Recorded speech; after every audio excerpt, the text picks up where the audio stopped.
This is Antic, the Atari 8-bit podcast.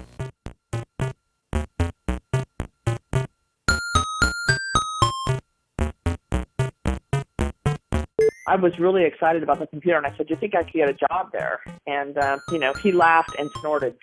Within a year, I not only had a job at Atari, I had his job. I'm not accepting your resignation. You're going to be laid off like everybody else on Friday with a severance package.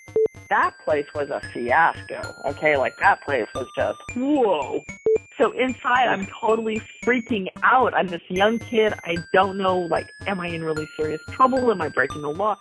I'm Kevin Savitz, and this is an interview episode of Antic, the Atari 8-bit podcast. Cassie Maas started at Atari as a sales order processing clerk. Then, as a member of the marketing team, she evaluated new product ideas.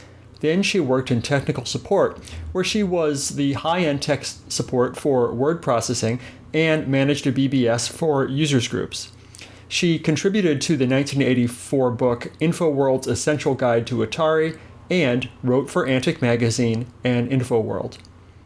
This interview occurred on April 6 and April 14, 2015. Check the show notes at ataripodcast.com to see the letter she wrote to Spencer Vilwalk that we discuss, plus links to her Atari writing. Cassie. Yes. Worked at Atari from 1980 through 1985, doing mostly technical support, sounds like?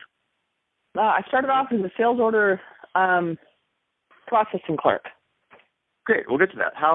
Tell me how you got started with Atari Computers. You said you got in through real estate?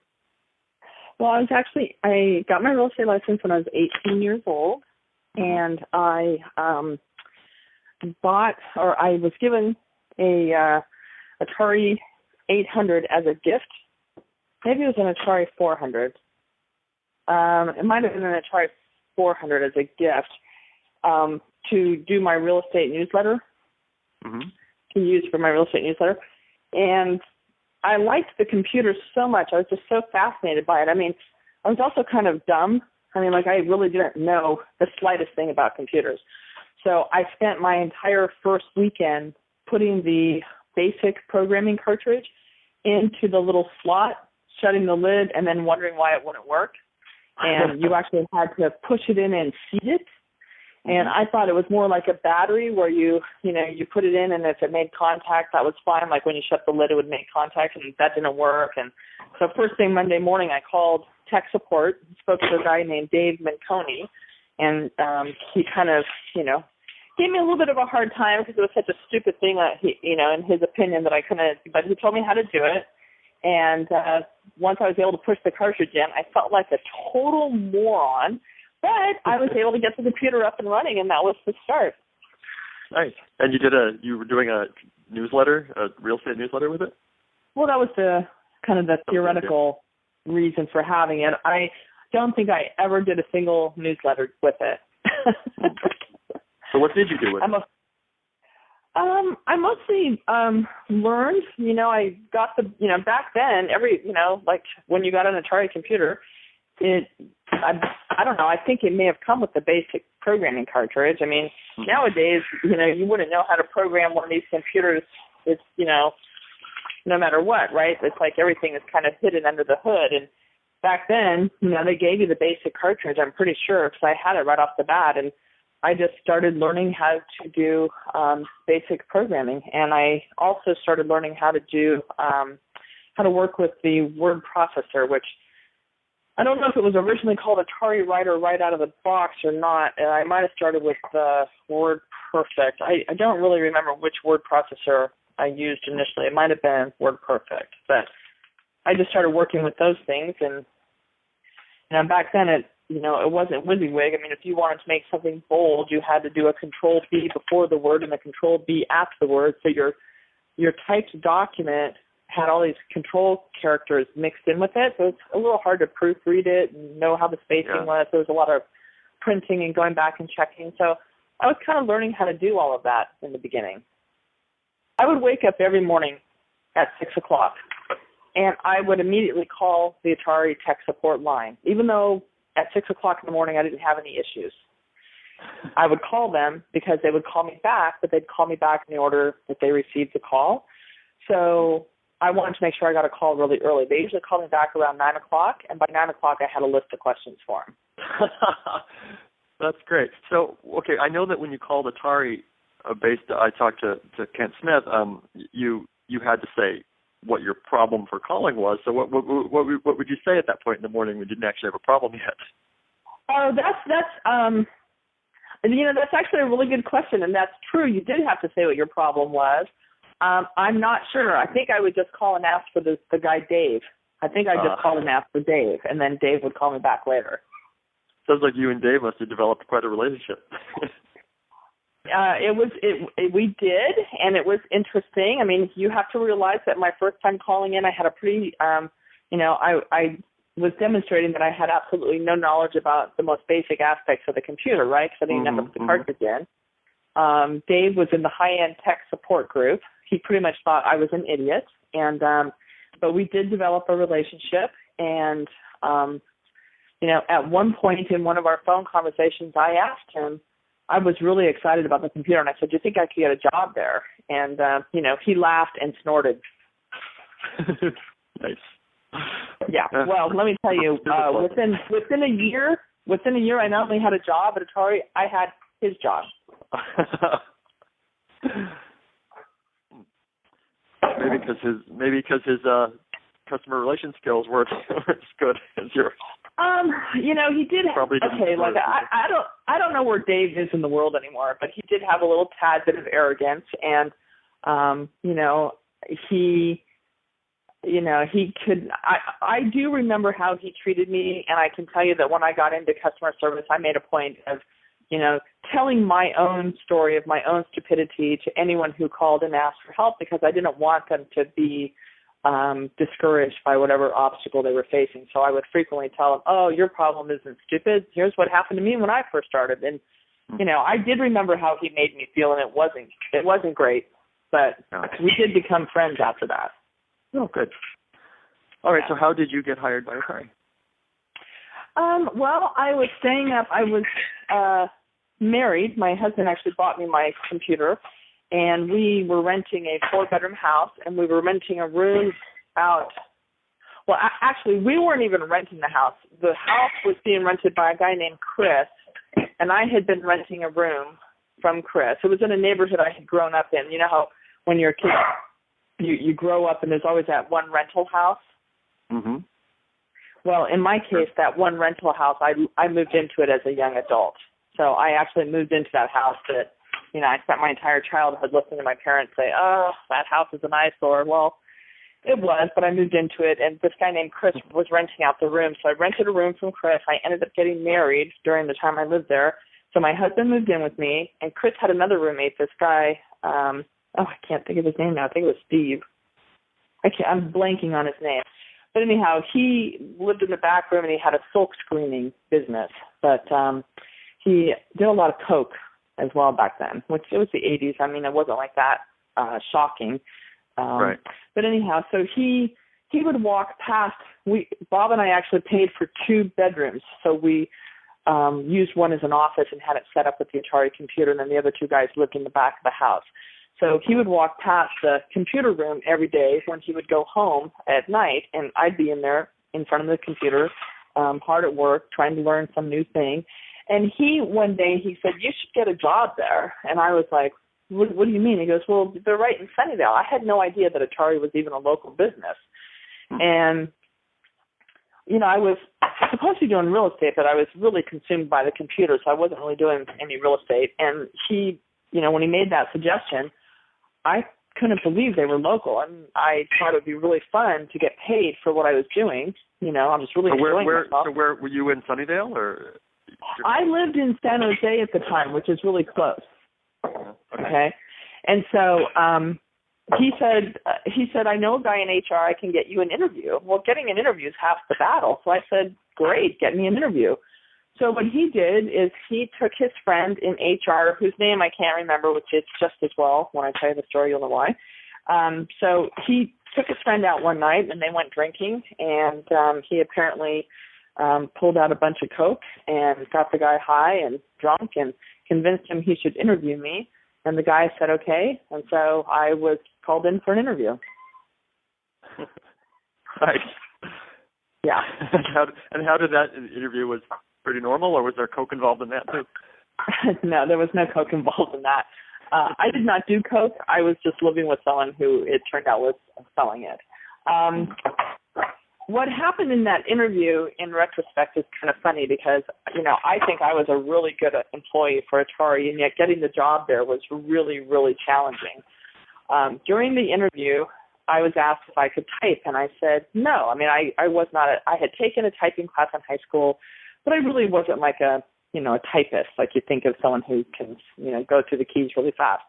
But the guy who was interviewing me said they like to see that women can type 60 words a minute. This was like 1980 something or other. I mean, you might have my dates of employment down better than I do, but anyway, the bottom line was it was a pretty sexist requirement because the job that I got was as a sales order processing clerk. And as a sales order processing clerk, I had to do data entry, and the way the data entry screens worked, you could not pick up speed. Computers at that time were kind of slow. No one really knew what they were doing when it came to user interface. So, you couldn't enter all the information into one screen. It was broken down into several screens. So the typing speed was irrelevant, but they still wanted to see it. So the guy in HR wrote down that I could type 60 words a minute. And that got me the job. Even though that wasn't necessary to do the job, that clinched it. And that's how I got hired. So lies and cocaine got you your job at Atari. That sounds horrible, but yes, that's how it happened. I look back on that and I think, you've got to be kidding. I was such a great employee. I should not have had to have gone through that kind of thing to get a job there. I was a really good employee. They should have just hired me without all that rigmarole BS. But I don't remember my boss's name. He was such a nice guy. When I first started in the sales order processing group, I worked for a guy and then later got transferred to Karen. But the guy that I worked for was a really, really good-hearted, kind, nice, excellent manager. And when he found out that I could type 60 words a minute, he was so excited. And so, literally on my first day on the job, he tried to give me all of his typing, secretarial type work. And I looked at him and I thought, there's no way I can do this. I don't even know how to format a letter, let alone, really type. And so I kind of fought him, and I said, I was not hired to be a secretary. I mean, I literally fought him on it because I couldn't do it. And then he was so shocked at my attitude, and I felt so bad that I finally pulled him aside and told him the truth. I said, look, I really don't know how to type 60 words a minute. The guy in HR just put that down because otherwise, he said, I probably wouldn't get the job. And so he took pity on me, and my boss, he took pity on me. And what ended up happening is there was a woman named Cassie English, an older woman, and she took a Post-it note and she wrote down date, return, address, name, street, city, state, zip, return, dear so-and-so, return. She basically laid out the format for a standard letter for me. And, this was in sales order processing. And again, I used what she taught me when I got into marketing and when I got into customer service. So it was a really good thing that she taught me. But I didn't know how to lay out and format a letter. I was a young kid. I probably had never written a formal letter like that in my entire life. So when she did that, I kept that little Post-it note until I had it memorized. And I think my boss's name was Lee something. And so once I confessed to him that I really didn't know how to type, but I told him, I said, I can type, just not that fast. And so I did end up doing a lot of typing for him, and I did pick up my speed and get a lot better. So it worked out in the long run. But, yeah, it was really awkward. This guy was nothing but nice to me, and I had to get kind of confrontational in the beginning because I just couldn't do what he thought I could do. And all I could think of was I'm going to get fired over this, and I didn't want to lose my job. So what did a sales order processing clerk do? I don't remember. I guess the distributors were ordering games, and we processed the orders. So we would get a stack of papers, and we would enter the information into these data entry terminals. And when we were done, we would do the next one. I mean, it was like an endless all day long thing. Mm-hmm. And we also had a woman, our manager, her name is Karen. I'm not going to say her last name because I'm not going to say some nice things about her, so I'll just leave her last name out. But Karen was my first experience as a young person recognizing that I was working for a really bad manager. And she would hold meetings at 8 a.m. sharp to discuss the importance of being on time. And, of course, the people who were there were on time, and the people who consistently missed that part of the meeting were the ones that were habitually tardy. So it was extremely annoying to go to one of her early meetings. And then she also did not want me to leave her group. So when an opportunity came up for me to go to customer service, she put the kibosh on it. She killed the opportunity. Wow. Well, I would have gone over to customer service a lot sooner if she hadn't done that. But as it was, when the opportunity came up for me to go to customer service, she basically told the guy who was trying to hire me that, she said something along the lines of I was invaluable, and if they took me out of the group, it would, cause the collapse. But I think she also said some negative things because, frankly, they didn't hire me. And it was really, really upsetting to me because I knew that I was really qualified for the job, and it was the job I wanted. Mm-hmm. And so I just remember being extremely upset. And then I found out, and Dave Manconi, I think, is the one who told me what happened and said, she put the kibosh on it, and so, they couldn't make you an offer. So the next time I had an opportunity to leave the group, it was a marketing director, Steve Bankston. He came up to me and said he wanted to bring me into his group, and I said, he wanted to know who my boss was, and I said, don't talk to her, talk to her boss, and I explained why. And so that's what he did. He went above her head. I mean, he was at a director level, so it wasn't inappropriate for him to do that, but he went above her head and spoke to her boss. And, of course, her boss was like, oh, great opportunity for Cassie. Absolutely, take her. And so I got moved into marketing. And then from marketing, I was later moved to tech support. So what was your position in marketing? I actually had the most amazing job in Atari when I was in that marketing department. My job was to review new product ideas and decide whether or not they warranted further investigation by the company. So I would get a box, several boxes. You know those boxes that copier paper comes in? Sure. Okay, I love reading and writing. I mean, this was my dream job, okay? I would literally sit in a comfortable chair with a big box next to me, and I would read every letter in the box. And as I was reading it, I would write codes on it. And I had basically a series. I had a huge, what was it called? A daisy writer? I'm not sure I can think of the name of it, but it was a huge computer that did nothing but mail merge letters, okay? Mm-hmm. And so what I did is I created these standalone paragraphs that answered, that kind of responded to the most common questions that people would make in their letters to me. And then as I was reading each letter, I would code it with the paragraphs that I wanted. So, if it was a kid, I would have like I'd write JR for junior, greeting. And if it was an adult, I might write, I don't remember the exact codes, but I might write something like SR. And then underneath that, if they had a question about something and it was a common question, then I would put in the code that would, for the paragraph that answered that question. And I would very quickly go through and code hundreds of letters. And then I had an assistant who would take those codes, and she would take the stack of letters. We were a little assembly line. And she would sit in front of this giant computer that would do the mail merge, and she would compose the letters using the codes that I was writing on them.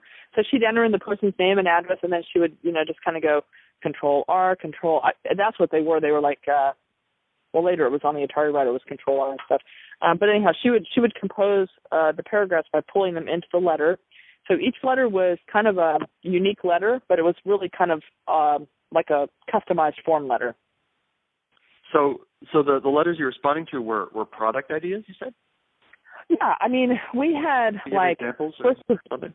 Well, Well, we had like first grade classrooms as an assignment would come up with a game idea, or every student in the classroom would come up with a game idea, and all their letters would be bundled into one big yellow manila envelope, and we would write back to each kid in the class. And then there was a woman in the warehouse that I would call up, and I would tell her, I'd say, hey, I've got a classroom in Iowa. They sent us a bunch of stuff. Can you send them some goodies? And she would send out Pac-Man mobiles, stickers, whatever she had in the warehouse that was like excess marketing materials. She would ship it out to the classrooms, and then the letters would arrive separately.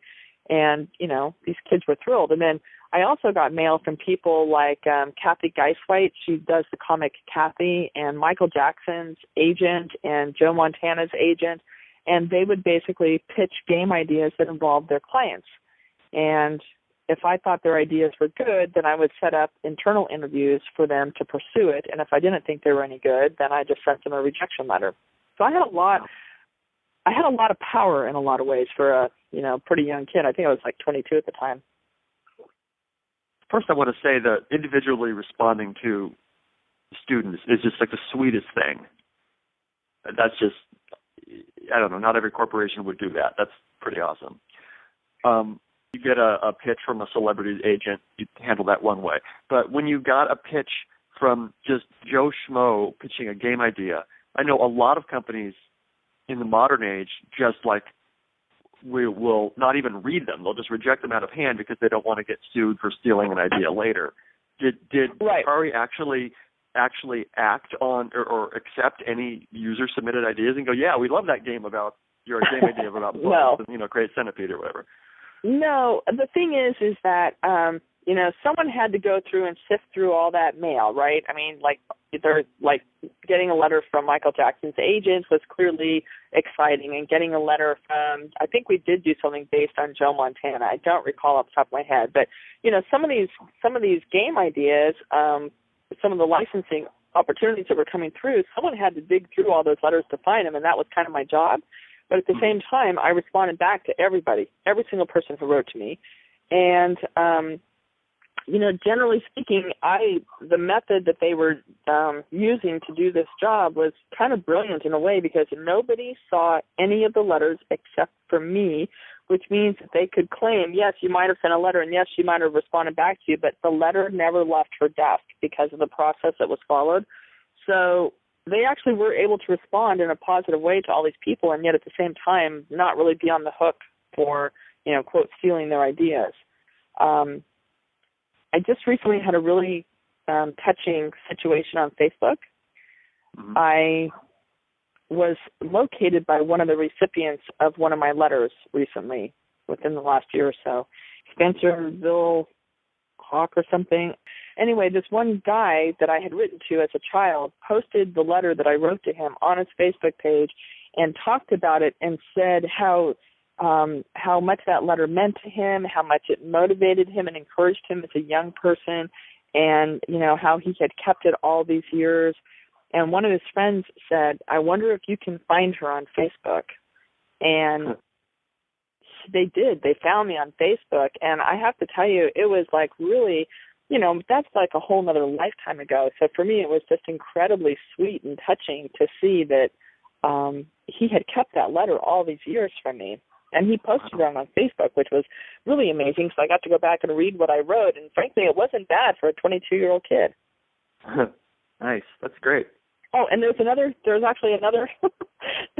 kid from that time that also still keeps in touch with me. And so it's not just, there's actually two young, well, they're not young now, they're middle-aged men, but they were young boys at the time, and they both keep in touch with me. Ted Rosner is the other one. That's great. Okay, so you're answering. So did any licensing deals that you know of come through because of some letter you saw? You mentioned not that I know of. One. No, okay. not that I can recall. No. Okay. Okay, so you're doing that, and somehow you went from there to technical support, I believe. How did that happen? Well, I had written a screensaver program long before screensavers were ever known. It was very common back in those days to have an image burned in the back. Okay, so back in those days, we didn't have computer monitors. We had Trinitron TVs.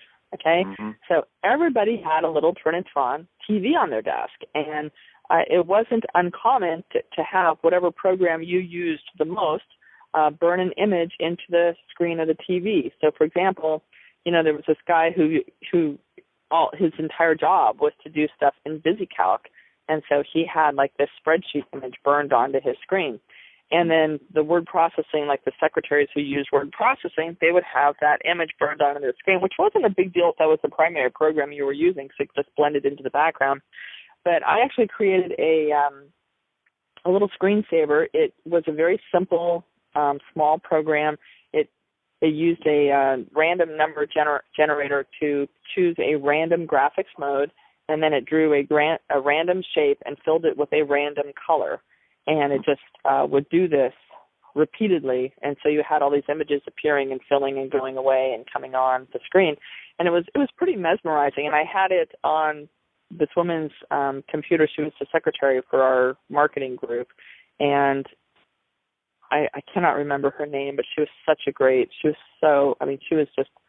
so good to me and such an awesome woman, and went through such a difficult time when we worked together. But it was running on her computer. This is actually when I was down in the sales order processing group, and she and I had become friends, and I installed it on her computer, and she used to just let it run all the time when she wasn't really using her computer for anything. And so her director came out one day and saw it running on her computer and said, where'd that come from? And she told him. And that's how I ended up getting the job up in marketing. He liked the fact that I had that technical element. And Steve and I are still friends on Facebook. I mean, we still keep in touch on Facebook. And so he was my, I reported to him in marketing, and then ultimately another guy named Mitch Tuckman got put between us, and Mitch and I are still friends on Facebook as well. So anyhow, I think I'm getting lost. You asked me. You asked how I got moved over to your technical support position, but no, that was good. That was a great tangent. Yeah. Okay. So what happened?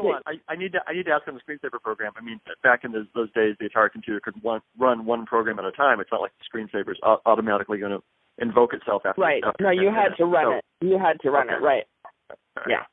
So it wasn't like a screensaver like we have today, where you've got multiple things running. You actually had to stop your one program and then run that. But it was, it was very different. So it was very dynamic, and back then that was unusual. At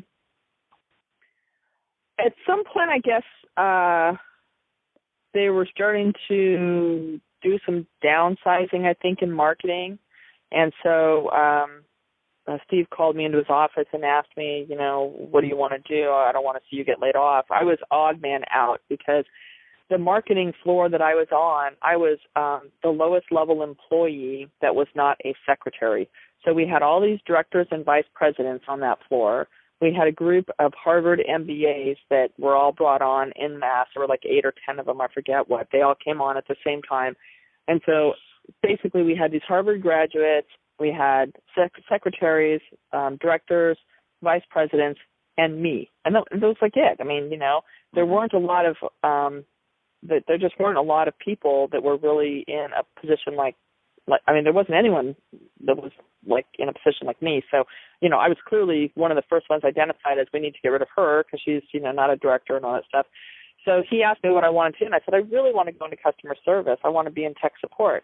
And so he helped me. He put in a good word for me, and I actually created my resume by I created a resume like on a disk, on a floppy disk. So it you load one thing and it told you about my experience. It had samples of my programming on it. So it was actually a very unique way to be applying for a job in tech support. And I was interviewed by a number of people over there. Robert, whose last name I can't remember, who became my immediate boss, and same guy that Kent worked for, so if he gave you his name, you'd know. And then Bill Bartlett, who I, again, still stay in touch with, and Dave Wilson, who I've lost touch with. But I ended up going to work over there, and I ended up getting Dave Manconi's job. Dave Manconi got moved into some other position, and I was the one that got his job. And Dave Manconi looked at me like, I can't believe I can't believe you got this job. Like, he was stunned. But actually, when I first started That's at Atari, the guy who snorted at you? Yeah, he was the guy that I used to call every morning and ask for help. So it turns out that when I first got hired at Atari, I called Dave Minconi on an inside line, which had a different ring, and I asked him if he wanted to go to lunch at building such and such, which was an inside cafeteria, like you had to be an employee. And his response was, "Oh, that's only for employees. You can't eat there." And I said, "I'm an employee now. I can't eat there." I was so proud of myself. And I think we had lunch together, but he was stunned when I came to work. And then he was even more shocked when I actually got his job. Like, he couldn't believe it. But I had him over to my house for dinner, and we celebrated, and, it was kind of fun. And that was it. Dave and I never really became good friends, but that was it. And so I became the high-end tech support person for word processing, and I supported the user groups across the country. I had a 20-megabyte Corvus hard drive on my desk, and I ran a AMOS bulletin board system that all of the user group presidents and vice presidents had access to. So we kind of gave them tech sheets and information that not everybody was privy to getting, and then they disseminated that information to their user groups. And so that's kind of how we kept our people up to date on stuff. And so I did word processing and telecommunications as my kind of high-end tech support responsibilities. So when someone called up and they talked to the regular technical support people, and if it was a difficult question, you were kind of the second level that got right. The hard right. So there were about 80 agents that were like the first line defense. They were the ones if you called up and you had a question like, I don't know how to get this cartridge to work like I was doing in the beginning, typically they would be the ones that would say you need to push it down and seed it, although apparently they all failed to answer that question. I got pushed up to Dave Minconi. But so there were about 80 people who answered the phones and answered the most basic questions, and we provided them with what was called an agent reference manual, or an ARM, that's what we called it. And the agent reference manual was broken down into sections, and each one of us high-end tech support individuals was responsible for maintaining our section of the book. And what would happen is, in the word processor, there would be a bug in the program, and everybody would trip over the same issue over and over and over again. And so they would release a new product or, a new version or whatever, or people would discover some new feature, different things would happen that would trigger it. But all of a sudden you'd start getting a whole bunch of things being dropped on your desk about the same thing, like the same issue in a program. So as soon as I would see that starting to happen, I would create a standalone paragraph that would answer the question. So I took what I had done in marketing and moved it into tech support using Atari Writer. So I had a series of paragraphs that answered the most common questions that would come in. And whenever, we would field phone calls, but we'd also get letters that we'd have to respond to. I could respond to like 50 letters a day. I mean, I was a little machine. Other people would labor over answering one letter and maybe get one letter out a day. So because I was the word processing expert, I created these little standalone paragraphs just like I had done in marketing. And when the letters came in, I coded them. And then I used to give them to Bill Bartlett's secretary, who would then compile the letters, print them out, and give them back to me. And then I would sign them and send them off in the mail. So I was churning out a lot of letters again in my position. So, but whenever something became repetitive, I would write like a little sheet that would answer the question and then give it to the, I'd make copies and put it in the mailboxes for all of the agents, who would then insert it into their agent reference manual, like a tech bulletin sort of a thing. And then they would, from then on, be able to stop that question from reaching me by answering it. So, the better I was at providing those answers, the less work I ended up getting on my desk. And so it was a really, it was kind of a nice way of doing it. I liked it. It was awesome. Robert Lavrini, that was his name. That was my boss, Robert Lavrini. Now a short intermission. I had to pause our phone interview at this point. Cassie and I would finish the interview a few days later. But before we continue with it, remember Spencer Vilwalk, the little boy who had saved Cassie's letter? I'm going to read that letter for you now. March 4, 1983. To Spencer Vilwalk, Ames, Iowa. Dear Spencer Vilwalk, Thank you very much for your recent letter. Your submission was called Knockout. We will be unable to use your submission at this time. You must have put a lot of thought into your submission. We are enclosing a special surprise for you. If you would like to learn more about computers and programming, ask your teachers at school or see your local library. You should consider taking programming classes and making your own games. You certainly have the imagination and creativity to get started. If I can ever be of any further assistance, please do not hesitate to contact me at the address above. If you have any other good ideas, please remember to send them to us at Atari. Sincerely, Cassie Stahl, Product Submissions Coordinator. And now, here's my conversation with Spencer. I was interviewing Cassie for the podcast, and she was telling me the fascinating story of her time at Atari, and she was telling me about the part where she was getting letters from kids and things in classrooms full of kids and individuals with ideas, and that you had saved her letter and then contacted her many years later. So I wanted to hear the story from your perspective. You bet. No. So when I was young, I fancied myself a little bit of a coder and developer for a short amount of time, and I put together some different designs and drawings that I sent off to Atari throughout the years, and would usually they'd send me back a letter or something like that. And there's one letter that I just received from Cassie I held on to for some reason. It was back from March of '83, so we're talking over 30 years ago now. I was 8 years old at the time, and I came across it at my parents' house a few years back, and just really reflected on what that meant to me as an 8-year-old, and within the short letter that she had sent me, you unknowingly, she's sending this through U.S. Postal Service way back when, it graced my mailbox in Iowa, and it really continued to inspire me, and she said, well, fuel this energy in the right direction. Work with your teachers at school. Go to your local library.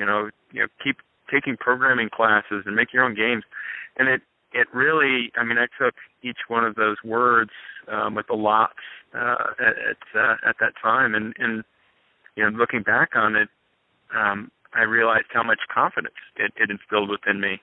That it's good to be creative, and it's good to be imaginative, and keep going. Don't take a no for an answer.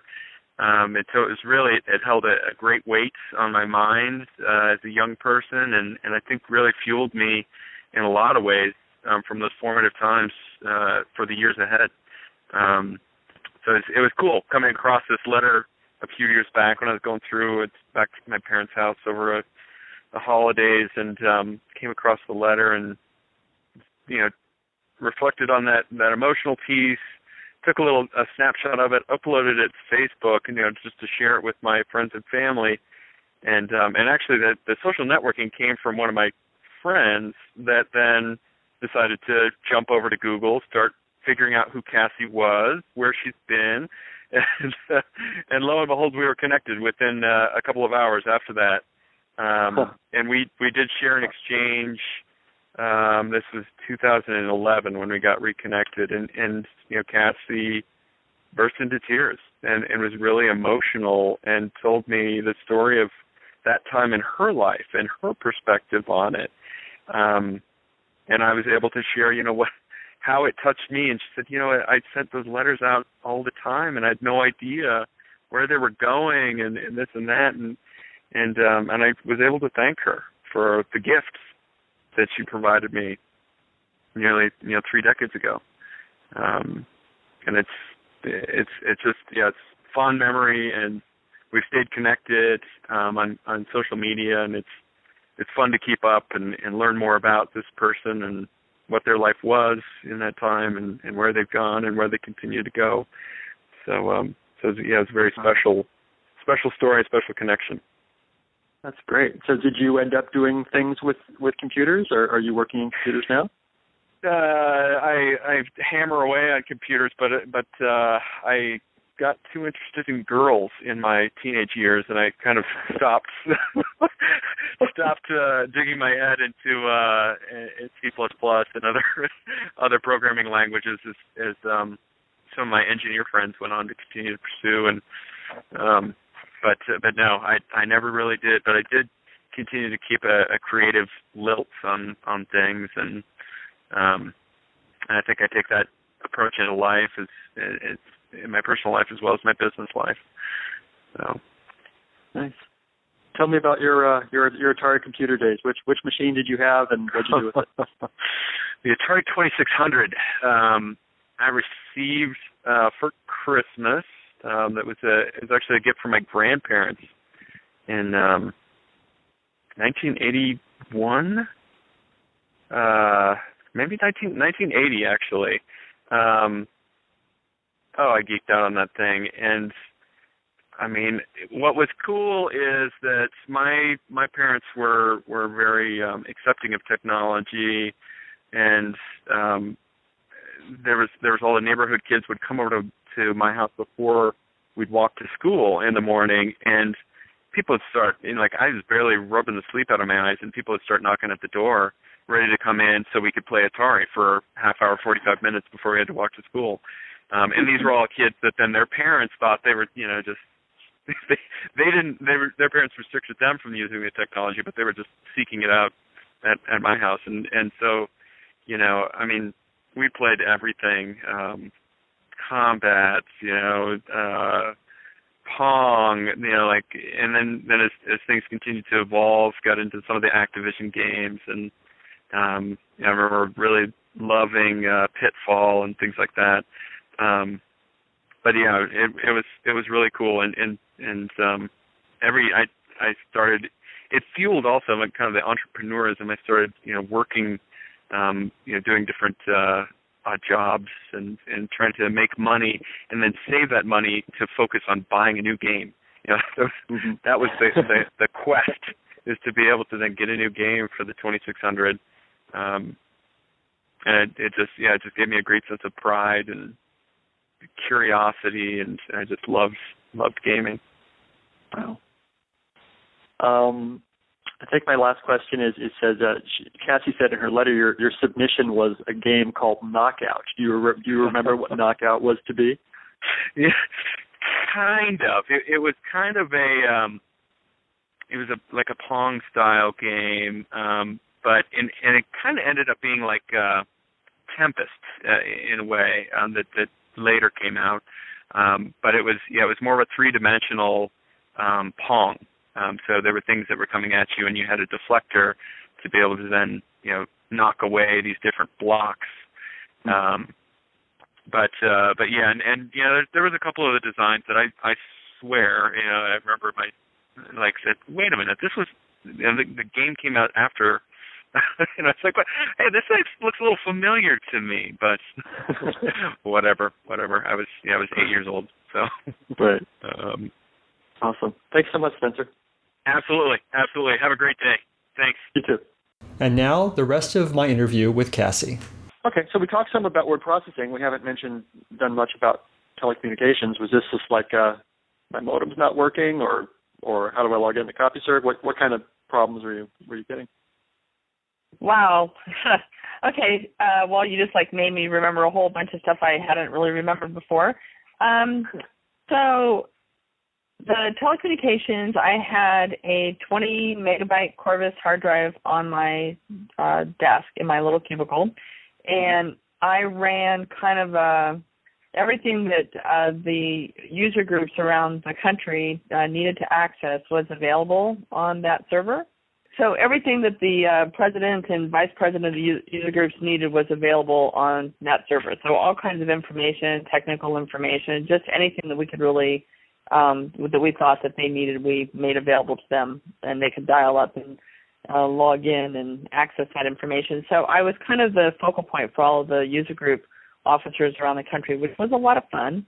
And that was one aspect of it. Another aspect of it was that I was responsible for answering questions people had using the telecommunications software that Atari provided.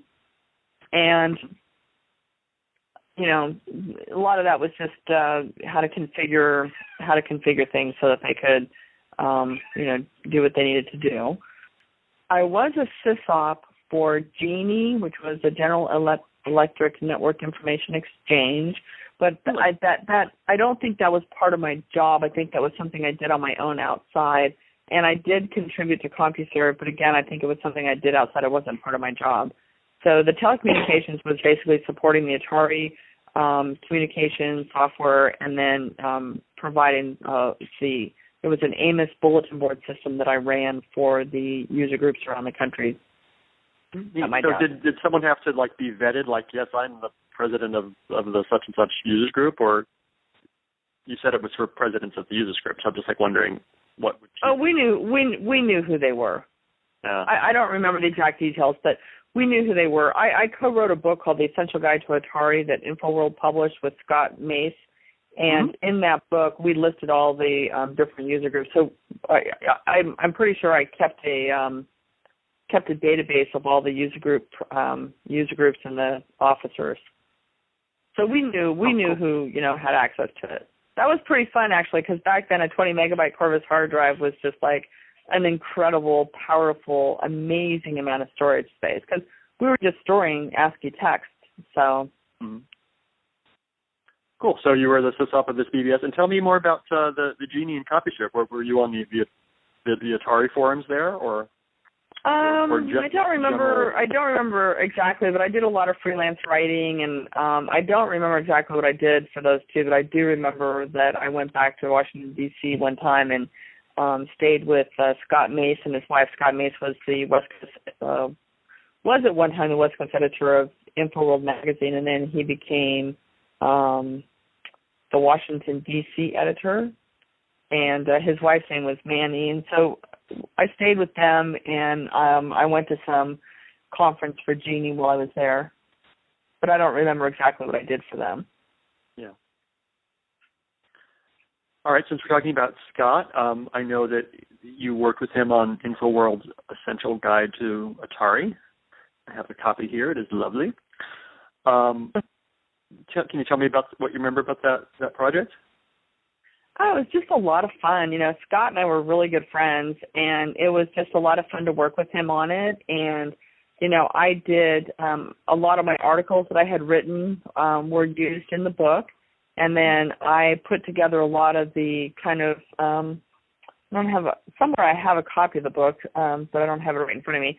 But there were, like, sections in the back. I think we listed all the user groups maybe. I know we had, like, information in the back of the book that we've put together, and a lot of that I worked on. So it was just a really fun project. I mean, Scott's a great guy, and we're still in touch on Facebook today. Not really too much in person, but on Facebook. Cool. Yeah, it looks like it's mostly little articles about peripherals and education and graphics, and then at the end, despite being where there must have been a ton of work, that the appendices is a list of company names and addresses with Activision, Addison Wesley, Adventure International, just like all this data. And then what comes next? Then there's a glossary, and looks like. So some of that stuff I helped work on. I don't remember exactly what I did, but it was kind of exciting for me because as a kid, I always wondered how people were thanked in a book. You know, like at the very beginning where it says acknowledgments, and you know, so it was really exciting for me to work on that with Scott and then get the acknowledgement in the front. Looking for it. Let's see. Oh, it's tiny little print. InfoWorld thanks the following people for their assistance in the production of this book: Phyllis Adams, Dina Mednick, Cassie Stahl. There you are. Yeah, I don't even know who the other two people are. But, you know, they must have worked a little bit more behind the scenes. But it was a lot of fun. I mean, Scott and I had a really, really fun time doing that. And you also wrote a couple things for Antic magazine. Antic magazine? You worked for a thing about books and some product reviews and Secrets of Atari Writer. Mm-hmm. Atari Writer was, you know, the word processing tool that I supported. So I did write a book at one time about it. I don't remember what any of the secrets are anymore, but I do remember writing the book. I used Atari Writer so much that I knew all kinds of little tricks to, how to do different things, and so it was a lot of fun. What happened next at Atari? You're doing technical support, and was that your last job before your time there ended? Yeah, I think my time at Atari was basically, I had three major jobs. I was the sales order processing clerk, or a FOPSI as I like to call it. And then I worked in marketing, which was an absolute blast. And I understand you spoke to Spencer Wilcock today? Yes, I did. Yes, I How did that come about? He was a friend of yours on Facebook, so I contacted him there and asked him for an interview. We talked for about 10 minutes. We're going to put his interview in this episode right after your interview. So I got his side of the story about writing the letter and hearing from him. It was very sweet. It was actually it was really a lot of fun connecting with him on Facebook. He apparently posted the letter that I wrote on his Facebook page, and his friends all commented on it. And then one of his friends made a comment like, "I wonder if we can find her," and with very minimal effort, because I forget exactly. Somewhere on the web I have it set up so you can pretty much cross-reference my last name and find me again. And so that's what they did. They took the time to figure out how to find me, and they found me on Facebook. And, I mean, all of a sudden I found myself reading this thread from, his friends. And it was just a lot of fun. I mean, it was really, really interesting for me to see the letter, because I remembered writing it, but I never had a copy. I didn't know what they said.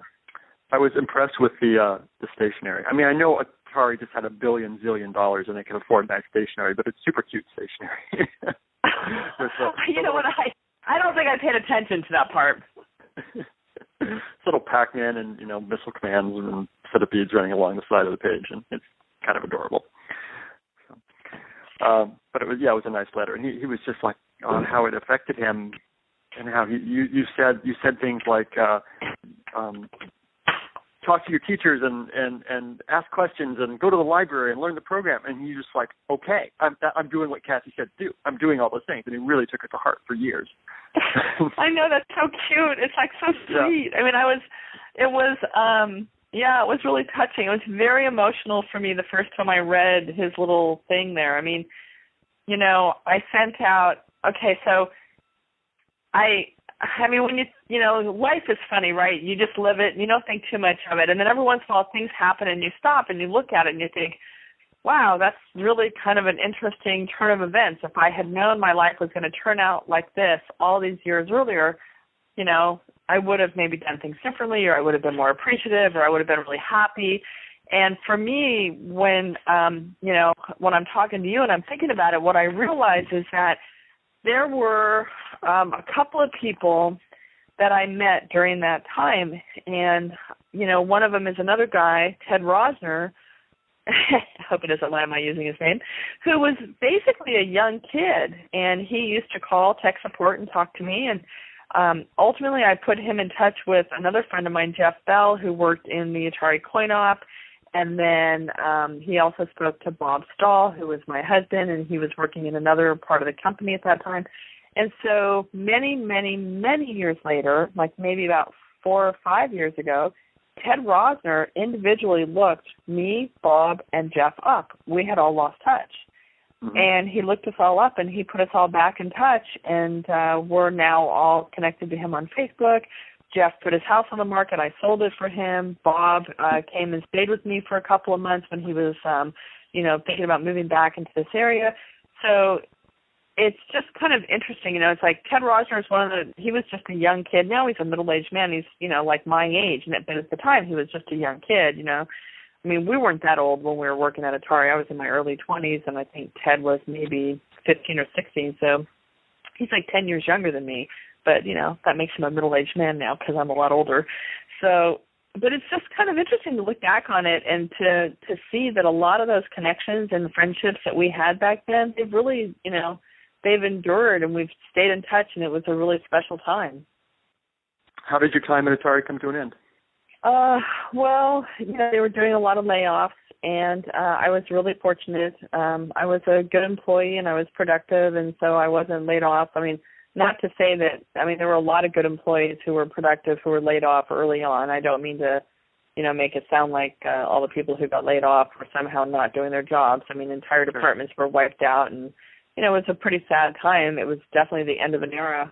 I had actually accepted a job position as, let me think, what was it? West Coast editor of Insider magazine. And so Insider, the Apple II magazine? Right, the Apple Computer magazine. Mm-hmm. And so what happened is I wrote a letter of resignation. Now, remember, I'm a young kid. This is really my first real corporate job. So I wrote a letter of resignation, and I gave it to my boss, and he took it to his boss. I took it to his boss, who was Dave Wilson. And I remember sitting in my cubicle, and Dave Wilson walked up to me and handed me my letter. Well, he didn't hand it to me. He said, "I got your letter of resignation." And I looked at him, and I was, kind of wide-eyed, and he said, "I'm not accepting it." And he ripped it up in front of me. And I remember being in shock. I was speechless. It's like, how can you do that? Can you really not accept it? Like, I didn't know you could do that.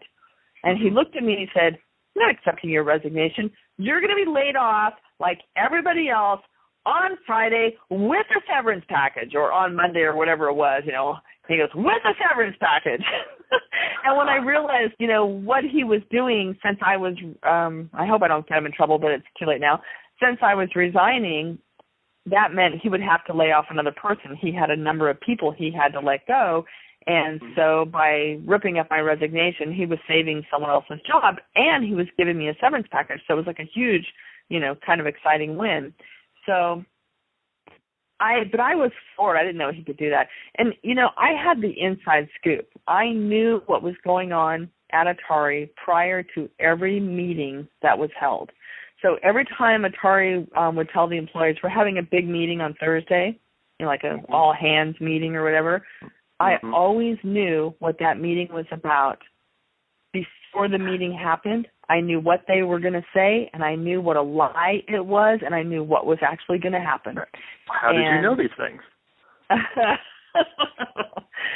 Because I was very good friends with the business editor at the Mercury News, and his name was John Greer, and he's my friend on Facebook. And John, would tell me what was going on because he was getting the inside scoop from, I don't know, some other source that he knew in the company, and he would tell me, "Here's what they're going to say. Here's what they're really going to do."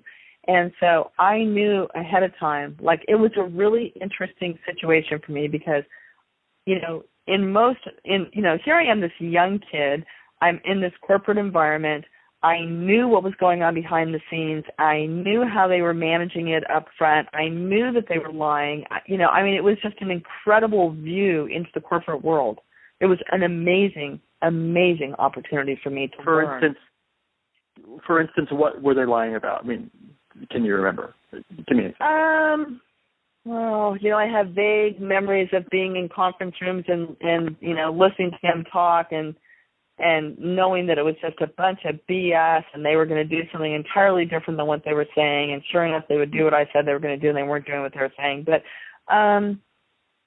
specifics, it's hard to remember specifics. I remember when I was in marketing and Atari was going through some sort of an investigation.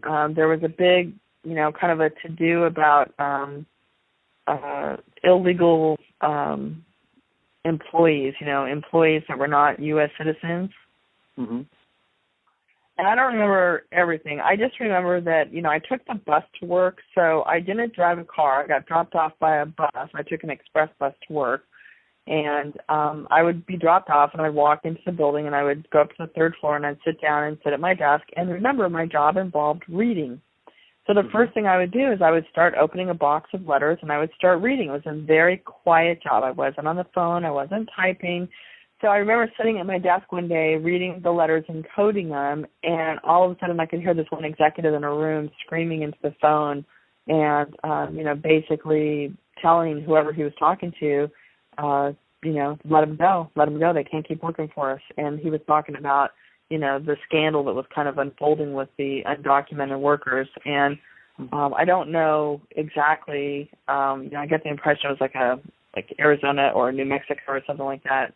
I don't remember all the details, but I remember hearing what the public response was versus what was going on inside the company. But what I was talking about before had a lot more to do with the fact that they would talk about, we're not laying people off, we're just going to reorganize, or we're going to do that or whatever, and then what they were actually going to do. And John basically knew ahead of time everything that was going to happen. And I remember I became like a really trusted inside source among my friends, because I would tell them, here's what's really going to happen. And, everything I said happened in spite of what the executives were saying at the time. So I wish I could remember the details, but, it's been a long time, like 30 years. That's a great example that you gave me. Thank you. I've gotten two questions. I know that you were in marketing, but you were in your own little bubble. So you might have special insight into this, or you might have no idea, but I'm going to ask the question anyway.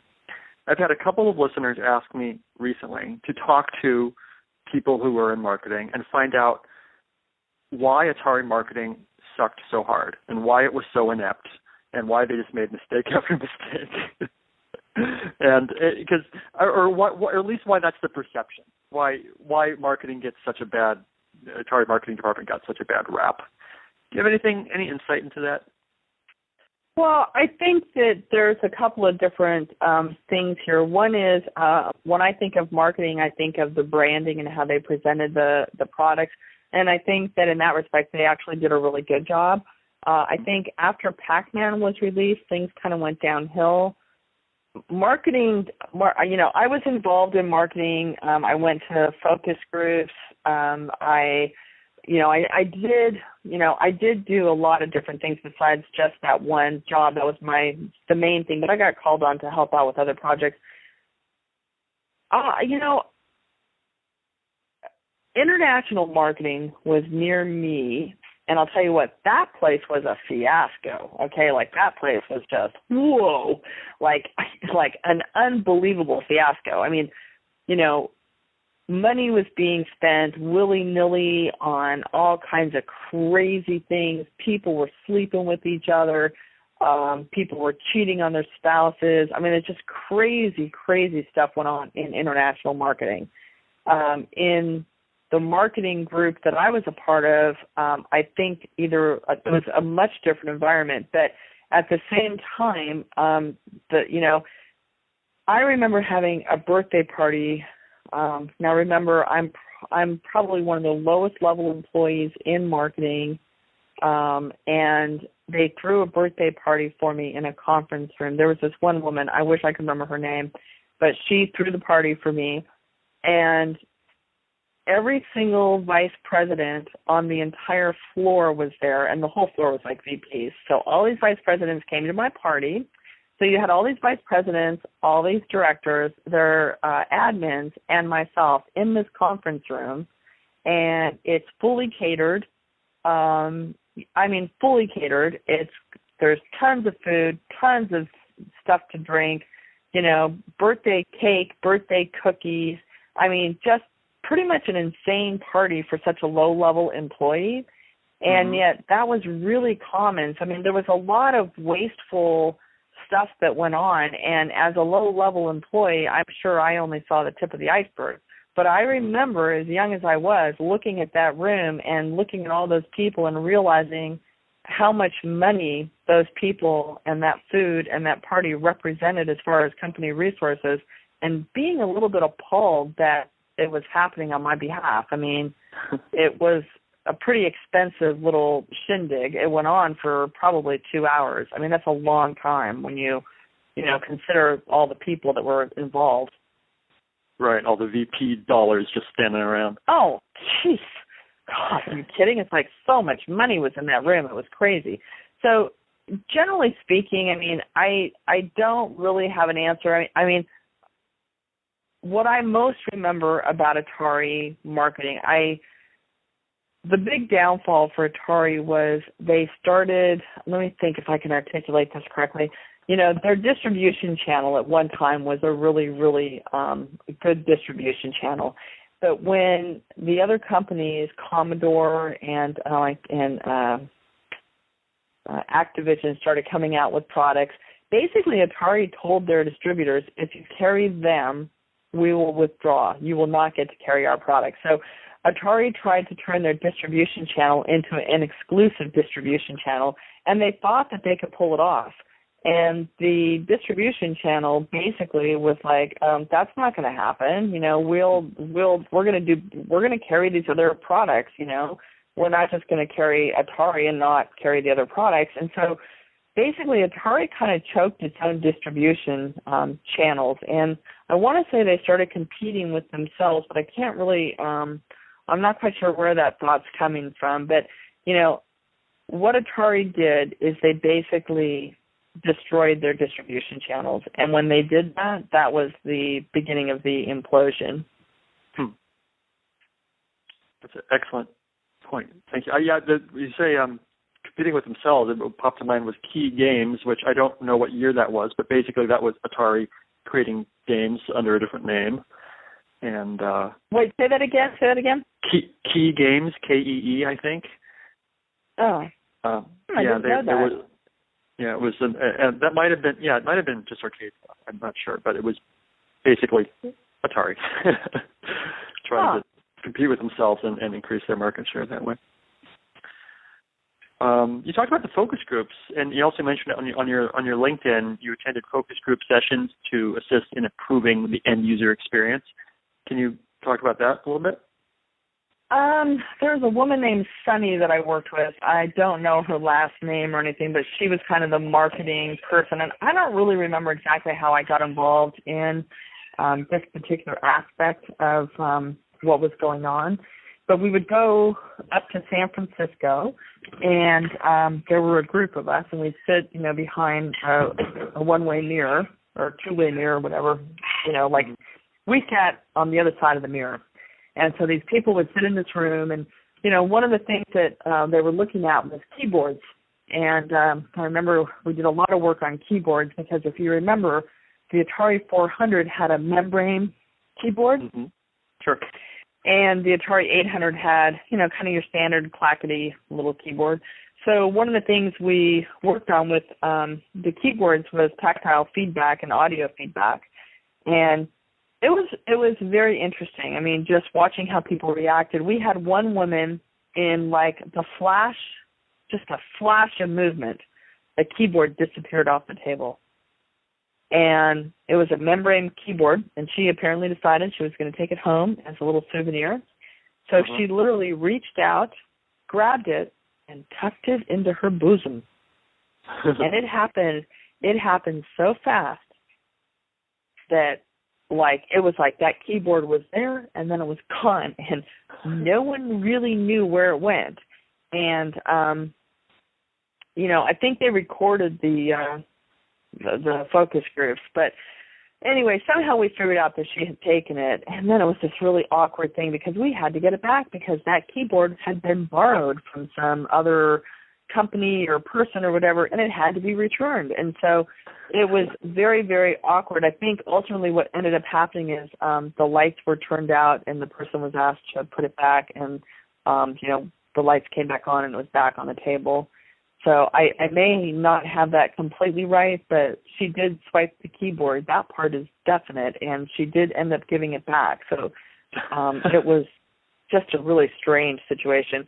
But it was fun. I mean, for a young kid like me, it was a really, really fun thing to be involved in. It was exciting. I was working with really smart, intelligent people, and just, loved every aspect of what I was doing. Waited till Monday, you got your severance and went on your way. Well, actually, we got called into a room, and they laid us all off. Mm-hmm. And I was the only person in that room who had a job to go to on Monday, and I was the only person in that room that cried. I'm not sure if it was because everyone else was too shocked And, you know, I knew I knew that the layoffs were coming, remember, because I had John kind of helping me out, and so I was looking for a job. But I remember sitting there, and I just had tears streaming down my face, and I just remember thinking, it's the end of an era. Like, this will never come again. This is the end of a really fun time of my life, and a really fun time kind of, you know, historically. And it was very, very emotional to see it come to an end. It was very sad. If you could send a message to the Atari computer users that still exist, and you can right now, what would you tell them? We love you guys. We loved you then. We love you now. You guys made it all possible. I mean, the people that used the Atari computer, they were the most amazing, wonderful people. I mean, I talked to so many of them on the phone. They were so dedicated. We had one woman who called customer service one time, and, you know, there were long hold times to actually talk to people because, you know, everybody in the country was calling the same number. And this one woman was talking to a tech support guy, and the roof of her house was blown off by a tornado while she was talking to him. She was not putting that phone down.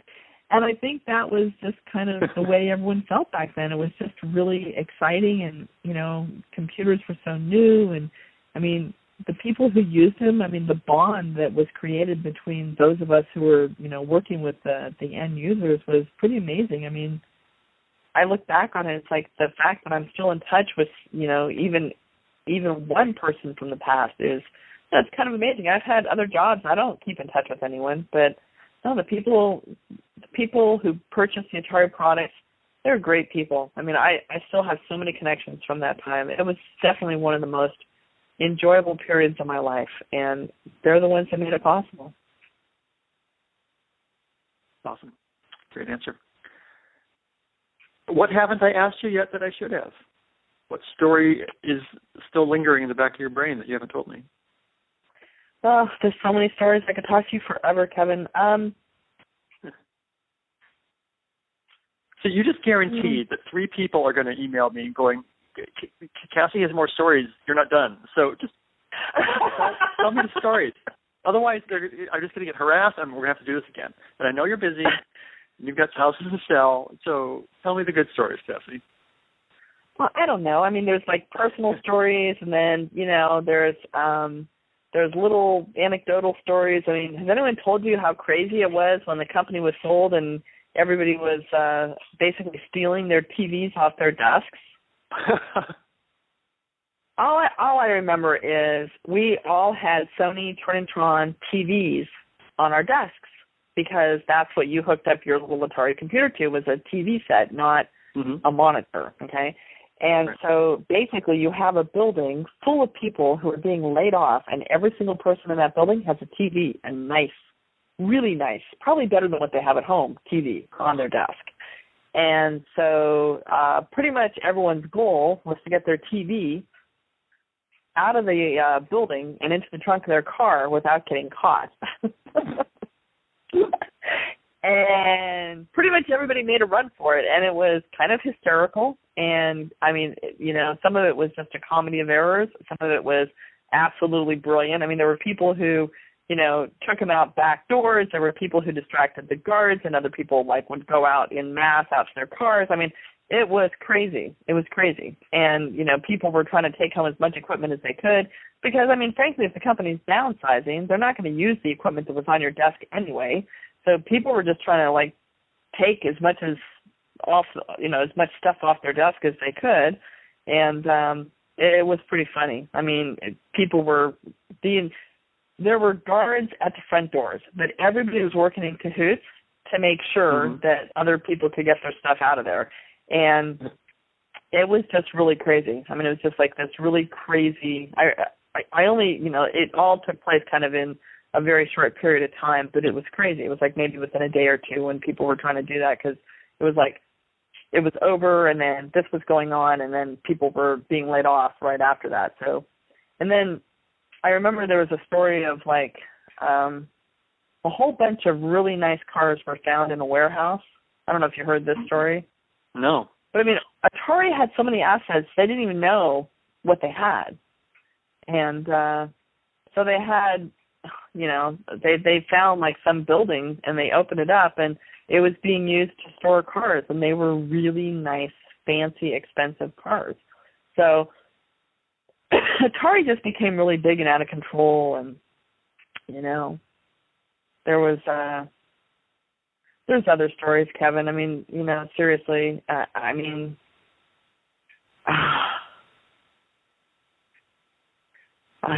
some of them I almost hate to bring up because I feel like they open a can of worms. I mean, it was unlike any other work environment I've ever been in. It was so exciting and it was so prestigious to work at Atari during that time. During that time, if you told someone where you worked, they were in awe. And it was just this incredible feeling. I mean, you just, you were working for the coolest company in the world at that time. So it was a lot of fun. Okay. I don't really remember any huge parties, though. I'm sure we had them, but I don't really remember any great big huge parties. Has anyone else talked about any great big huge parties? Some, a little bit. I keep hearing inklings of things with the hot tub, and but no one. Everyone says, "Yeah, I think I saw the hot tub once." When I saw the hot tub, it was drained, this and that. It's like I know there were parties in the hot tub. I know there was people sniffing coke in the hot tub. I never even heard of the hot tub. I was just a 20-year-old kid that thought it was awesome that I could get this gourmet meal down in the cafeteria for $1.25, and I'd take two of them and take it home. That would be dinner too. I never heard about a hot tub. I mean, there was a lot of sleeping around that went on. Now, I was young, but I was married, so I wasn't really involved in any of that, but there was a lot of that going on. And there were people getting promoted unfairly because of who they were sleeping with, and I can't say everything I want to say because I don't want to ruin people's lives and reputations, but I mean there was a lot of hanky-panky going on, and it wasn't even subtle. Like, people knew what was happening, and just those people are still around, so I'm not going to name names, but yeah, it was kind of a wild time. Wow, crazy. Yeah, but it was fun. I mean, we had a great time, and just that one room where all the customer support people, there were like 80 of them. They were the best people. I mean, here's a great little story for you, okay? I took the bus, and so because I took the bus, at the end of the day, I'd go out to the bus stop and I would wait, and there was another woman that would wait, okay? And this woman had children, and she was very poor, and she was on the bus for an incredible long period of time in order to get to and from work every day. I took an express bus, so I drove my car to a bus stop, got on the bus drove without making any stops, dropped me off at my building at Atari, and then went and made a series of additional stops. So for me, it was a nonstop bus ride. It was easy, and it was, a really nice way to get to work. So, but this woman, she had to transfer buses, and she had to get up at some incredibly early time, and she was on the bus for I don't know, maybe an hour and a half every day, and it's just a grueling commute for her. But she was really happy because she was trying to get herself and her two daughters off of welfare. That was her goal. And I don't remember her name. I don't remember everything about her. She had a tough life. She was working really, really hard, and she really wanted to make a positive change for her daughters. And I just remember talking to her at the bus stop. She was kind of treated, marketing was kind of a snobby place, and she was treated poorly. She was, she did filing and kind of grunt work in the marketing department. And I don't remember her name, which is really a shame. But anyhow, when I moved over to customer service, she had gotten a job over in customer service. And so she was working the phone lines and working in the frontline group of agents. And she ended up getting engaged to some guy, and they got married. He legally adopted her daughters, and then she died on the job. She died on the job? She died on the job. Something happened, and she died on the job. But you know what? She did everything she set out to do, right? She made a better life for her daughters. She married a really nice guy. He legally adopted them. I mean, she kind of put all of this stuff in order before she passed away. And Yeah, it was pretty crazy. But Maritza might be able to tell you more about her. So Maritza, I used to call her Maritza. Maritza is now working at Valley Fair, and it's a department. She works for Nordstrom's in the makeup department. So I would see her when I would go into Nordstrom's in our area and buy makeup, and somehow, I don't know, she recognized me or something, and we kind of reconnected at that, through the makeup counter there. And then, let's see, who else? Bill Bartlett, he was the manager of the customer service group. My manager reported to him. He's up in Portland, Oregon now. And then John Hahn. What's that? So I'm in Portland too. Are you really? Oh, you have to talk to Bill. Awesome. Yeah, Bill Bartlett's on my Facebook page. You gotta connect with Bill. He'll be able to tell you all kinds of stories. And then Lisa Shawls, she was in customer service. She ended up getting married to Ed Colligan, who was CEO of Palm. And they actually met. They both worked for me at another company called Imasis, which was a company that started after Atari. It was started by Mike Moon, who was the president of the VCS division, and Steve Bankston, who was my director of marketing when I worked in marketing, and then Dave Wilson, who was the head of customer service at Atari. He became like the head of customer service at this company. I actually managed the customer service. Like, I set up the customer service from scratch for this little company that we all kind of went to afterwards. So we all kind of continued, after everyone got laid off, everyone kind of went out into the world, and then we continued hiring each other and working with each other. And, that's probably one reason why we've all stayed in touch, because we all continued working with each other. So we've all stayed connected. I don't think I realized how connected I have stayed with those people until, these conversations with you. A lot of good people at Atari. It was a really fun time. It was a time unlike any other. It was just really exciting, and we were, it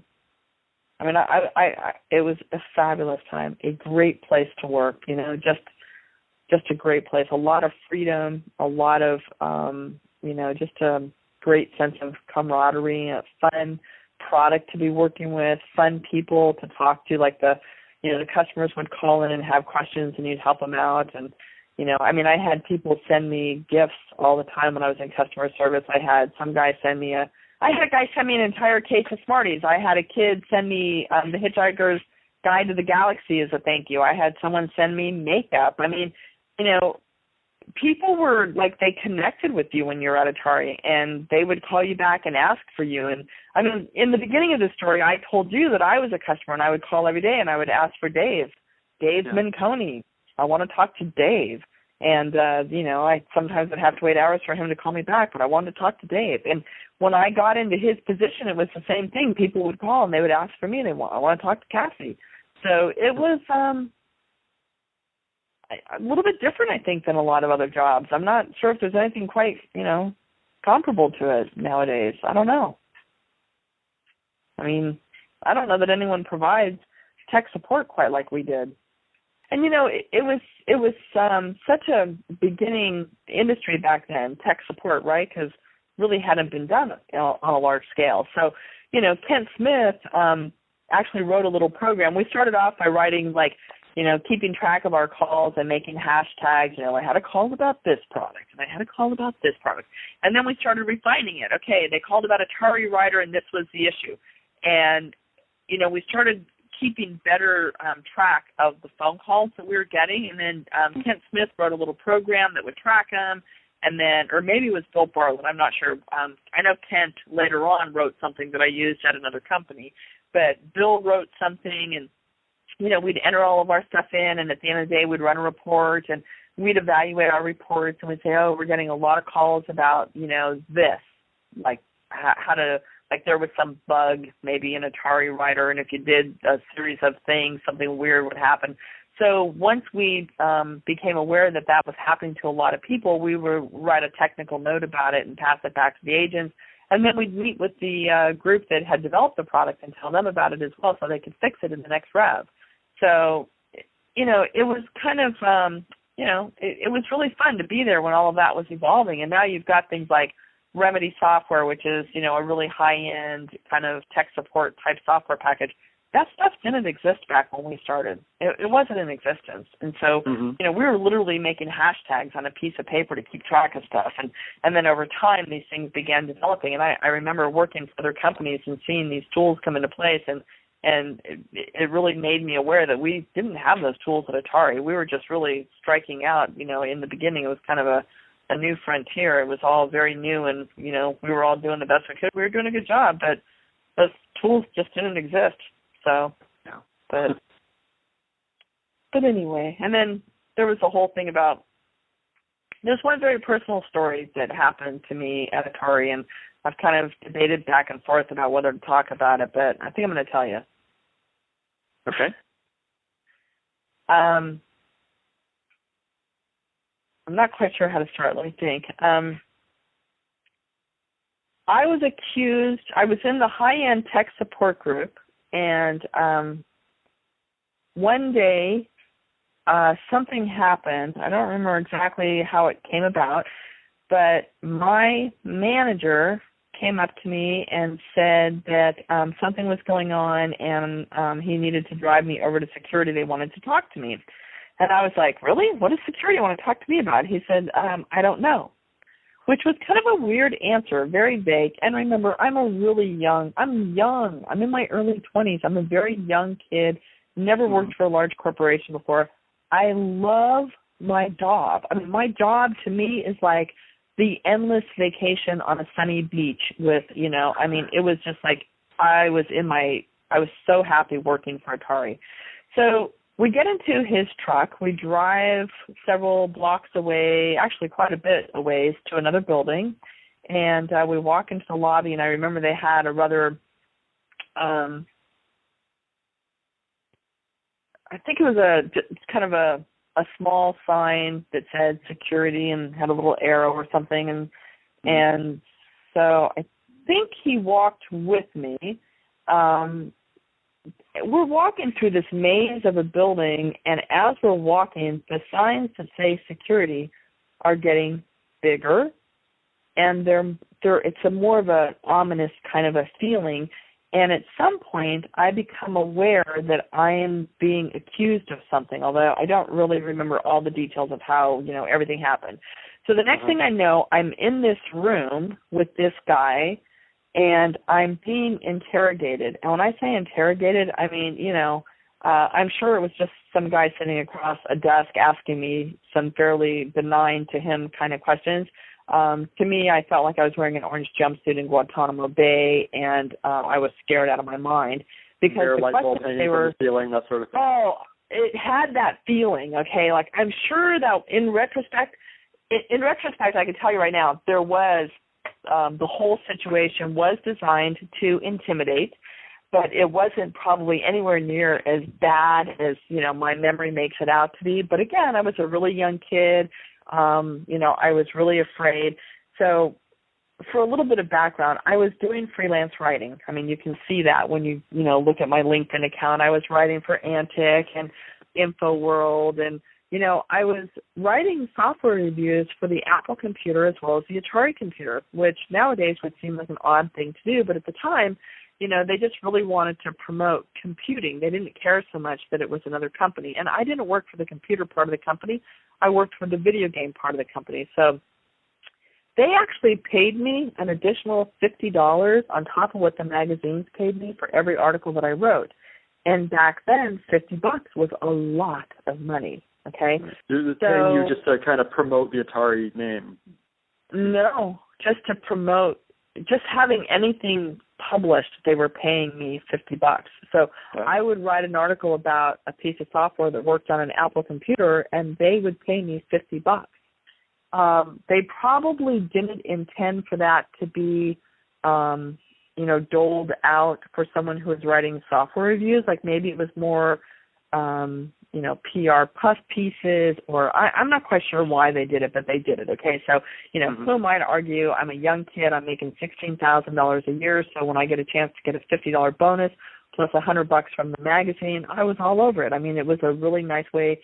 Back then I was renting a 4-bedroom house for $260 a month.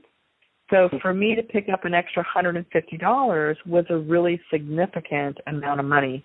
Sure. So anyway, so Atari was actually paying me money every time I wrote an article.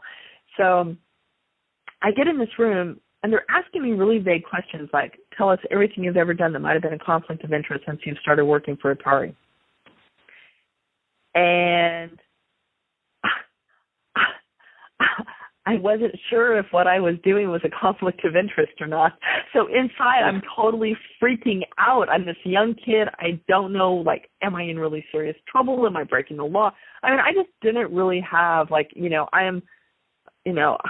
was so naive back in those days. I just was not that sophisticated. And so when he's asking me these questions, I didn't know how to answer him. He's like, tell me everything you've ever done that might have been considered a conflict of interest. And I'm thinking, seriously? No, I'm not telling you anything. You either have something and you want to make some kind of a statement that I've done something wrong, or right. I'm not playing this fishing game with you. I mean, as young as I wasn't. Here's a spool of rope. Please hang yourself. Go.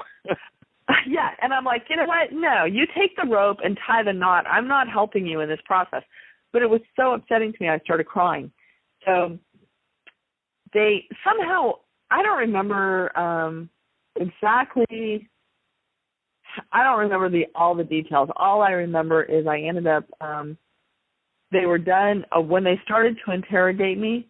They told my manager to go back, and he and I were both like, but I drove her here. Like, I'm miles away from my building. I don't have a car because I take the bus. I have to be back to my building by a certain time to catch the bus. Now I'm at some weird building that, I'm feeling very set adrift. I'm very intimidated. I'm very frightened. I'm crying.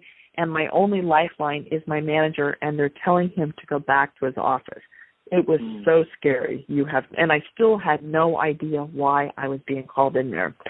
So all I remember is in my head thinking, I'm not telling you anything. Like, I love this company and I've done nothing wrong, but I'm sure as heck not going to tell you about my articles, because I thought I was in there because of the articles, and I was just totally flustered by it because, So at some point, either someone came to get me or a security guard drove me back to my building. I don't remember, but I walked back into my building and I was immediately met by the director and Bill Bartlett and my boss, and they were all questioning me, what happened, and I was so upset. I mean, I was just sobbing uncontrollably, and they were really upset. And so I spent the next 2 days at home with pay while they tried to get things straightened out, and nobody knew what was going on. Like, it was still kind of a mystery what I was being accused of and all this stuff. So at some point in the next 2 days, they interviewed a guy that worked with me. He didn't like me at all. His name was Jim, and he really did not like me. He was in charge of printers, and I was in charge of word processing. So we had a little bit of overlap in our technical support, and for whatever reason, he just didn't like me. I don't know why. He didn't. We didn't get along. We really did not get along. There were some really nasty words that were exchanged between us at times. And they brought him into security and basically told him, we know you hate her. Now's your chance.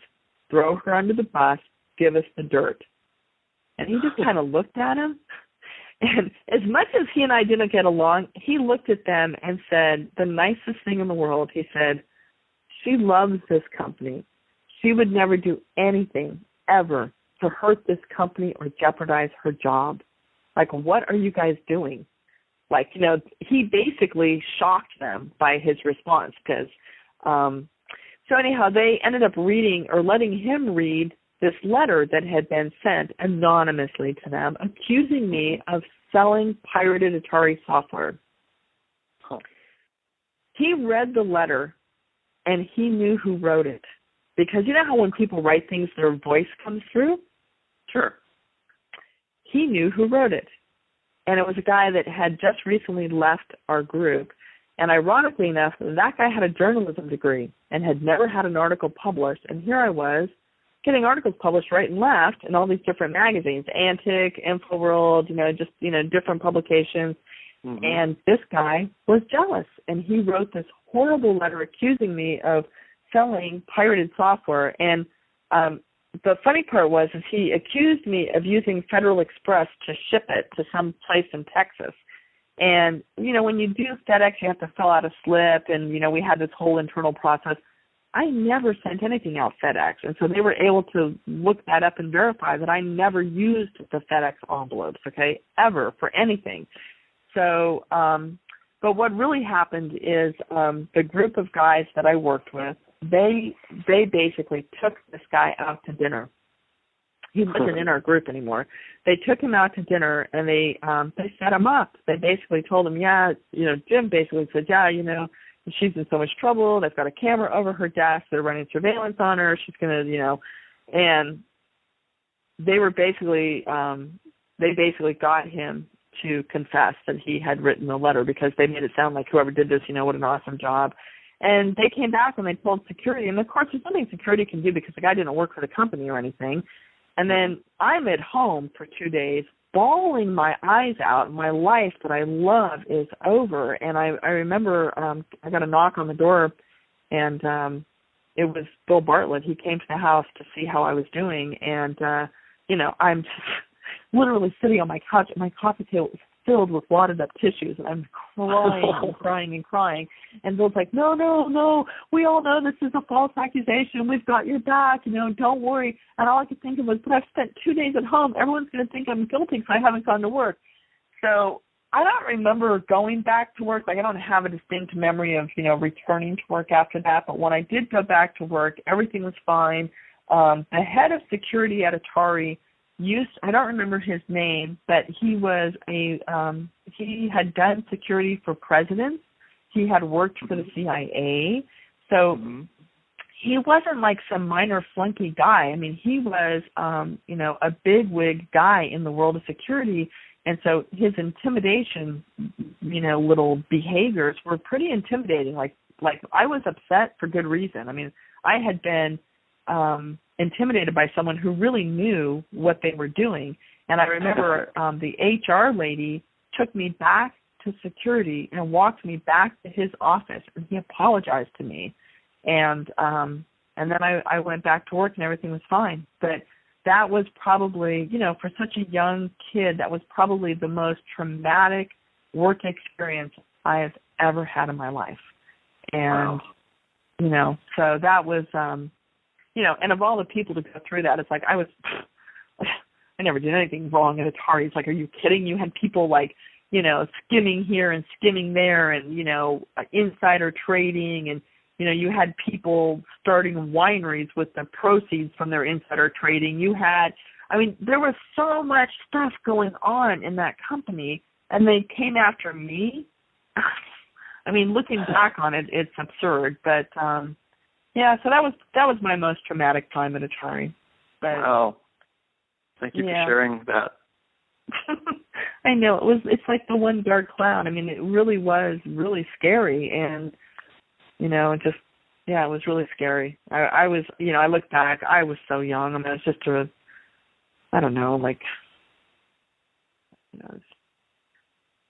in my early 20s. I just didn't really know, it was my first big company job. I didn't know, this is normal, that's not normal, this is the way things should be. I just didn't know. I just had no clue. I had nothing to compare it to. So sure. When they came down on me like that, I just totally fell apart. So, good anyhow. Hopefully we can end on a better note. So I was just thinking, I was like, that was a great story, but it's a terrible way to end this interview. I know, it is a terrible way to end the interview. It was such a fabulous time. That is not how I want to end it. I'll tell you a happy story, okay? So I'm in marketing, and I take the bus to and from work. So I'm in marketing, and I got this promotion. So 2 things that happened. They gave me 4 shares of stock, okay? 4? Now, 4 shares of stock. Wow. I have no idea like what that's worth now. Somewhere I've got the stock certificate, but like the company's been purchased and, you know, all this stuff. I mean, I don't know what 4 shares of Atari stock has morphed into, and I'm not even sure how to, you know, figure it out. So if anyone out there listening knows how to trace stock from the day of Atari to current time, please get a hold of me and help me out, because I would like to know what my 4 shares of stock are worth. But they also probably not worth the paper it's printed on, but I'm not sure. Well, no, because it was purchased by Time Warner. Okay. And you know, and then Time, I mean, it could actually have some value. But anyway, they also gave me an Atari VCS 2600 and every single game cartridge. And of course, I took the bus, so that meant I had to lug all this stuff home on the bus. So they had to put it in a box. And so here I am, this young girl, getting on this bus, and I'm lugging, like, I probably had one of those, like, boxes that the copier paper comes in, and I'm lugging this thing on the bus, and it's filled with literally everything Atari makes. And Atari was the coolest company in the world, and I get on this bus, and it's a commute bus, so it's always the same group of people every day, okay? And I'm the first one dropped off, which means I'm the last one picked up. So all my buddies are on the bus, and I'm lugging this box up into the bus, and they're all, "What have you got?" And so, I mean, they were all so happy for me, and you know, it was a lot of fun. We had a really fun group of people on the bus. At some point, I became the party planner, and we would plan parties on the bus, and we got the bus driver in cahoots with us. And so one time he stopped at a donut shop. We would park on the side of for some reason we couldn't get on the freeway until a particular time. So the bus driver made a point of picking us all up just a little bit early one day. We all knew what was going on, picked us all up early one day and got us to our little place where we had to stop. And he opened the doors and we all jumped out, and there was a donut shop right there. And we all ran into the donut shop. We bought donuts and coffee, and then we all got back on the bus, and we had like this kind of party on the way to work one morning. And then another time, we all brought stuff with us. And when we were coming home from work one day, we had a wine and cheese party on the bus. We brought garbage bags, we brought napkins, we brought wine, and we brought little cups, we brought cheese and crackers.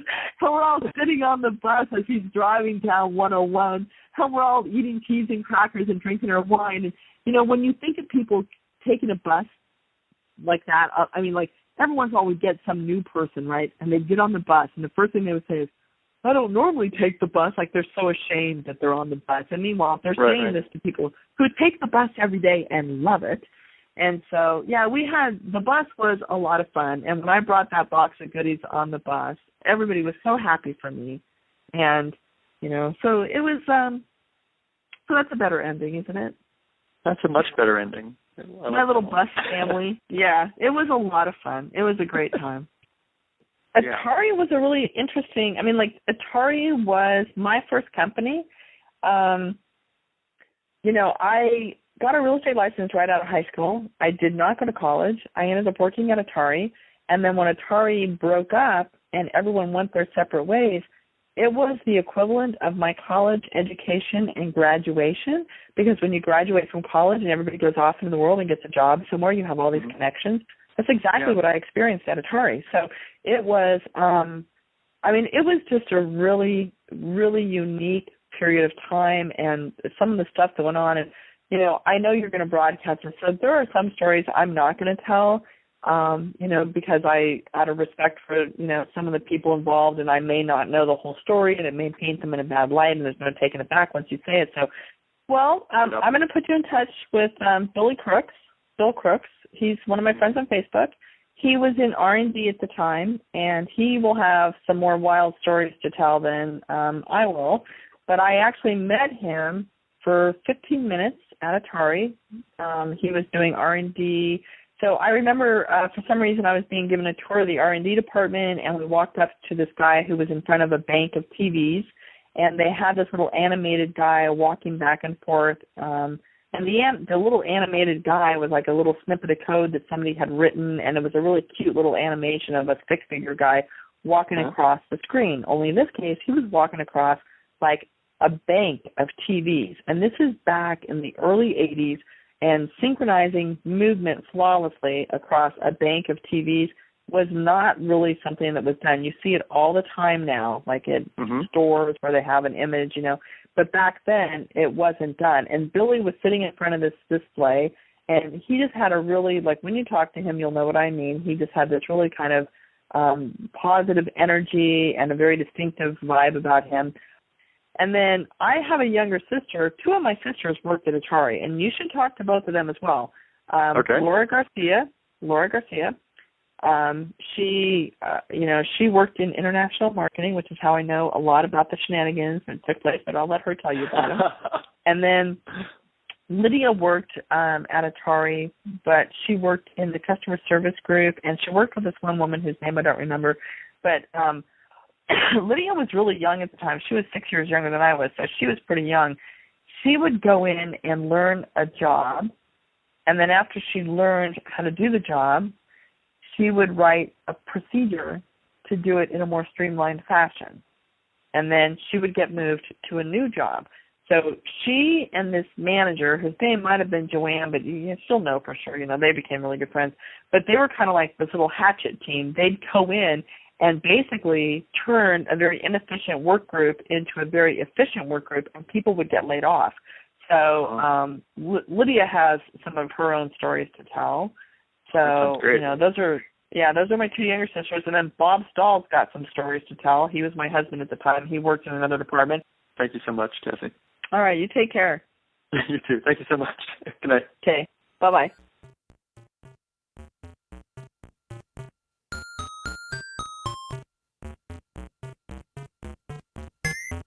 If you enjoy these interviews and would like to contribute something, I encourage you instead to donate to one of our favorite organizations, the Internet Archive, at archive.org. The Internet Archive is a nonprofit digital library with the stated mission of universal access to all knowledge. They've done incredible things to preserve computer history, including hosting thousands of programs in an in-browser Atari emulator, creating the Wayback Machine, and offering full-page scans of countless Atari computer books and magazines. Make your tax-deductible contribution at archive.org/donate. I had people send me gifts all the time when I was in customer service. I had some guy send me hopefully he'll hear this, he sent me a case of those little hard candies. They're called, I want to call them Sweeties. Are they called Sweeties? What are they called? I don't know. I can't think what they're called. Hard candies with the writing on them? Or? They're not really hard candies. It's like a little tube of, it's like a little roll. They're like little roll candies. When you bite into them, they're a little bit, they kind of crumble into a powdery thing. Oh, yeah, those are terrible. What are they called? Are they called? Hold on. Peace. Those terrible candies. I'm still doing my interview. Those terrible candies that are round, they come in a paper tube, and they crumble to dust when you bite into them. No, not in a paper tube, a little plastic tube. Plastic tube. What? Necco wafers? No, smaller. They're really small. They're really small. They're like the size of I don't know. Sixlets? They're small. What's that? My wife said sixlets, but I don't know what those are. No, that's not it. Oh, what are they? Smarties. I had a guy send me an entire wrapper. You said plastic tube. I was thinking hard plastic, but okay, you meant it's just it's in that little cellophane wrapper. So